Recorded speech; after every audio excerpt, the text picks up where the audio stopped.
Hello दोस्तों, कैसे हैं आप लोग। आशा करता हूँ आप लोग ठीक होंगे। तो मेरा नाम है दीपक और मैं स्वागत करता हूँ आपका आपके प्यार channel Deepak biology classes and jobs teller में।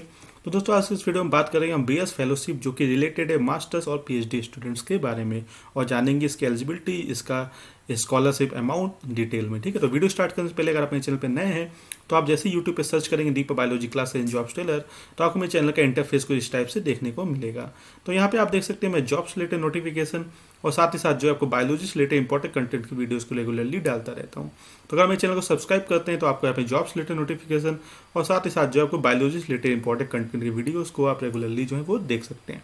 इसके अलावा अगर आप मुझे फाइनेंशियली सपोर्ट करना चाहते हैं तो आप जो है यहाँ पे ज्वाइन बटन पे क्लिक करके जो है फाइनेंशियली मुझे सपोर्ट कर सकते हैं, ताकि मैं जो है आपके लिए जो इन वीडियोस को रेगुलरली बनाता रहूँ। इसके अलावा अगर आपको ज्वाइन बटन पे क्लिक करके जो आप मुझे सपोर्ट करते हैं तो आपका जो भी पर्सनल जो भी आपका इनसे रिलेटेड जो भी आपके डाउट्स होंगे, चाहे आपका वो नीट सीएसआई एग्जाम से रिलेटेड हो या आपको कोई पार्टिकुलर पोजीशन चाहिए जॉब से रिलेटेड, तो मैं उसका भी जो वीडियो है वो आपको लिए जो है स्पेशली आपके लिए जो है बना के आपको जो है वो अपलोड कर दूंगा अपने चैनल पे। ठीक है, तो ये सब जो सारी पर्क्स हैं वो आपको मैं दूंगा अगर आप मेरे चैनल को ज्वाइन बटन्स के थ्रू जो है आप क्लिक करके सपोर्ट करते हैं। ठीक है, तो चलिए हम देख लेते हैं नोटिफिकेशन। तो ये नोटिफिकेशन जो आया है ये आया official of principal scientific adviser to government of India. ठीक है, तो यहाँ पे देखिए Bhubaneswar city knowledge innovation cluster foundation की तरफ से जो एक नया फेलोशिप रिलीज किया गया है, जिसे हम लोग बोलते हैं बेयर फेलोशिप प्रोग्राम मेधा। ठीक है, 2022 टू 2023। तो ये जो प्रोग्राम है ये आपका स्पेशली जो है मास्टर्स के लिए है। तो ये आपका जो है मास्टर्स के लिए आपका प्रोग्राम है और साथ ही साथ जो है आपका पीएचडी के लिए। ठीक है, लेकिन इसका जो मेन एलिजिबिलिटी वो क्या है कि आपको मास्टर्स या पीएचडी में फर्स्ट ईयर में आपको एनरोल होना पड़ेगा। ठीक है, first year enrolment is compulsory. ठीक है, अगर आप फर्स्ट ईयर में एनरोल्ड हैं एमएससी में चाहे आप पीएचडी में, तो आपको जो है आप इस फेलोशिप के लिए जो है अप्लाई कर सकते हैं। बेयर फेलोशिप के लिए आप जो एलिजिबल हैं और अप्लाई कर सकते हैं। तो इसको हम डिटेल में देख लेते हैं। तो ये जो बेयर फेलोशिप प्रोग्राम है इसका ऑब्जेक्टिव क्या है। तो इसका मेन ऑब्जेक्टिव क्या है कि is to provide fellowship in the form of financial assistant to student in the life sciences, biotechnology, pharma discipline to continue higher studies such a masters and PhD program. तो देखिए ये उन्हीं बच्चों के लिए है जो अपना मास्टर्स या पीएचडी जो है वो लाइफ साइंस में करना चाहते हैं या बायोटेक्नोलॉजी में या फार्मा डिसिप्लिन में। ठीक है, तो ये इन लोगों के लिए जो है ये उनके लिए ही जो है एलिजिबल है। ठीक है, इसके अलावा Medha help student whose educational inspiration are hampered by a lack of financial support. यानी कि अगर आप जो है आपकी फैमिली बैकग्राउंड बहुत वीक है, आप मिडिल क्लास फैमिली से बिलोंग करते हैं या आप जो इकोनॉमिकल वीकर सेक्शन है या आपका जो फैमिली पे इनकम है वो काफ़ी कम है, तब आप इसके लिए जो है अप्लाई कर सकते हैं। ठीक है, इसके अलावा जो है यहाँ पे इन्होंने मेंशन कर रखा है स्पेसिफिक कि आप मास्टर या पीएचडी में आप जो अगर आप किस लाइफ साइंसेस, बायोटेक्नोलॉजी या फार्मा में अगर आप जो इनरोल हो रहे हैं तभी आप इस फेलोशिप के लिए जो है वो अप्लाई कर सकते हैं।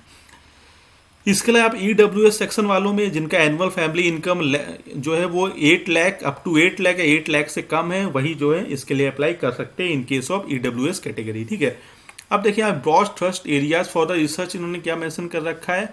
तो यहाँ पे अगर आप जो है अपना एनरोलमेंट आप जीनोमिक्स या प्रोटियोमिक्स लैब्स या bio prospecting, industrial biotechs, bioinformatics, environmental biotechnology, drug discovery, biopharma, biofood technology, biotechnology, agriculture biotech, stem cell biotech, infectious disease biology, molecular diagnostic, anti microbial registry या मार्मिकोलॉजी। ठीक है, तो ये सारे इन्होंने ब्रॉड टेस्ट एरियाज दे रखे हैं research के लिए। ठीक है, इसके अलावा हम बात करें यहाँ पे एलिजिबिलिटी क्राइटेरिया क्या है आपका अवार्ड होने का फेलोशिप का। तो यहाँ पे देखिए detailed criteria for the award of fellowship are as follows. तो यहाँ पे सबसे पहले हम बात करें मास्टर स्टूडेंट के लिए। तो for masters fellowship the candidate must have completed a bachelor degree. तो यहाँ पे आपका जो है आपका यूजी डिग्री कंप्लीट होना चाहिए। इसके अलावा आपके प्लस 55% मार्क्स आपके होने चाहिए। ठीक है, इसके अलावा अगर आपका जो है परसेंटेज में मार्क्स नहीं, सीजीपीए बेस्ड मार्क्स है, तो आपको यहाँ पे 6 जो है आपका आउट ऑफ 10 जो है पॉइंट स्केल में 6 से ऊपर जो है आपका मार्क्स होना चाहिए, इक्वल टू 6 जो है आपका पॉइंट स्केल पे आपका जो है सीजीपीए रहना चाहिए। ठीक है, इसके अलावा अगर पीएचडी के लिए अप्लाई कर रहे हैं, पीएचडी में आप इस फेलोशिप के लिए अप्लाई कर रहे हैं तो आपको पीएचडी जो है इनरोल होना पड़ेगा और आपका जो है मास्टर डिग्री वो आपका एटलीस्ट 60 मार्क्स होने चाहिए और 10 पॉइंट स्केल में आपका सीजीपीए 6.5 होना चाहिए या इससे ज़्यादा होना चाहिए। ठीक है, इसके अलावा देखिए यहाँ पे क्लियरली इन्होंने मेंशन कर रखा है only open for first year student enrolled in a master or PhD program in life science, biotechnology, pharma at an institute, university, research lab approved by AICTE, PCI, UGC, CSIR। तो इन्होंने clearly mention कर रखा है कि अगर आप जो है अपने फर्स्ट ईयर में इनरोल्ड हैं, यानी कि आप मास्टर्स में या पीएचडी में अगर आप फर्स्ट ईयर में इनरोल्ड हैं लाइफ साइंसेस में, बायोटेक्नोलॉजी में या किसी फार्मा सब्जेक्ट्स में एट एनी इंस्टीट्यूट, यानी कि जो भी आपका AICTE रेपुटेड इंस्टीट्यूट हो या आपका जो है PCI रेपुटेड इंस्टीट्यूट या आपका UGC रिकॉग्नाइज या CSI रिकॉग्नाइज लैब्स हैं, तो वहाँ पे अगर अपना मास्टर्स में या PhD में आप इनरोल्ड हैं तो आप इसके लिए जो है अप्लाई कर सकते हैं। ठीक है, तो यहाँ पे देखिए एज लिमिट की बात करें तो यहाँ पे अगर पोस्ट ग्रेजुएट फेलोशिप के लिए आपका 25 ईयर्स और लोअर ऑन 31 दिसंबर 2022। ठीक है, तो यहाँ पे क्या इन्फॉर्मेशन कर रखा है, यहाँ पे एज जो है वो 25 ईयर्स होनी चाहिए आपकी मास्टर्स के लिए या उससे कम होनी चाहिए। तो ये आपका जो है मास्टर्स के लिए है। ठीक है, वहीं अगर आप PhD में एज लिमिट की बात करें तो यहाँ पे आपका 30 ईयर्स होना चाहिए। तो ये आपका PhD के लिए जो मैक्सिमम एज लिमिट है वो 30 ईयर्स है। इसके अलावा यहाँ पे all candidate should be enrolled full time and not by receiving any other fellowship. तो यहाँ पे एक चीज़ और देखने वाली है कि आपको यहाँ पे फुल टाइम जो है वो रजिस्टर होना पड़ेगा। फुल टाइम PhD और master enrollment should be there. ठीक है, तो फुल टाइम यहाँ पे कोई भी अगर आप जो है करस्पॉन्डेंस में अगर आपने मास्टर PhD किया है तो कर रहे हैं या उसके लिए इनरोल्ड हो रहे हैं करस्पॉन्डेंस के थ्रू, तब आप जो है इसके लिए अप्लाई नहीं कर सकते हैं। इसके अलावा यहाँ पे अगर हम बात करें ड्यूरेशन ऑफ द फेलोशिप, तो ये जो ड्यूरेशन रहेगा मेधा फेलोशिप का ये आपका 2 ईयर्स रहेगा फॉर मास्टर प्रोग्राम और 3 ईयर्स रहेगा फॉर PhD प्रोग्राम, यानी कि 2 ईयर्स फॉर मास्टर के लिए और 3 ईयर PhD के लिए। इसके अलावा आपको यहाँ पे कोई फर्दर जो एक्सटेंशन वो आपको नहीं दिया जाएगा। वहीं बात करें अमाउंट ऑफ फेलोशिप की, तो मास्टर स्टूडेंट के लिए यहाँ पे 20,000 पर मंथ आपको दिया जाएगा। वहीं PhD प्रोग्राम में अगर आप एनरोल्ड होते हैं तो आपको यहाँ 40,000 पर मंथ जो है आपको यहाँ पे जो है आपको जो है फेलोशिप दी जाएगी। यहाँ पे कोई भी कंटीजेंसी ग्रांट जो है वो आपको यहाँ पे नहीं दी जाएगी। अब बात करें नंबर ऑफ फेलोशिप की, तो नंबर ऑफ फेलोशिप जो है वो 125 है, will be supported in the Medha fellowship including 100 fellowship for master and 25 for PhD। तो यहाँ पे देखिए मास्टर्स के लिए जो है आपका 100 आपका जो है फेलोशिप है। ठीक है, वहीं अगर आप करें PhD की बात करें तो PhD में आपको यहाँ पे 25 जो है आपका फेलोशिप जो है वो दिया जाएगा। ठीक है, इसके अलावा रिजर्वेशन पॉलिसी की बात करें तो यहाँ पे देखिए Medha fellowship exclusively for economic weaker section और low income group of the society of 60% reserve for female candidate. यहाँ पे 60% जो फीमेल्स को दी जाएगी, 10% जो है वो आपका PWD of each master and PhD program. ठीक है, तो यहाँ पे ऑलरेडी रिजर्वेशन में मेंशन कर रखा है कि 60% आपको फीमेल कैंडिडेट्स रहेंगे और 10% जो है वो आपका पर्सन विद डिसेबिलिटी रहेंगे। ठीक है, बाकी जो रिमेनिंग रहेंगे आपका 30%, उसमें आपका जो है कॉमन जितने भी लोग आएंगे वो सारों को यहाँ पे जो है दिया जाएगा। ठीक है, इकोनॉमिकल वीकर सेक्शन से अगर आप बिलोंग करते हैं तो आपकी फैमिली इनकम 8 लाख या 8 लाख से कम होनी चाहिए। इसके अलावा master candidate who are awarded a fellowship should constantly score at least 60% और 6.5 और 10 point scale in each semester. ठीक है, तो यहाँ पे हर सेमेस्टर में आपको 60% या 6.5 CGPA आउट ऑफ 10 वो आपको मेंटेन रखना पड़ेगा अगर आप फेलोशिप को कंटिन्यू करना चाहते हैं।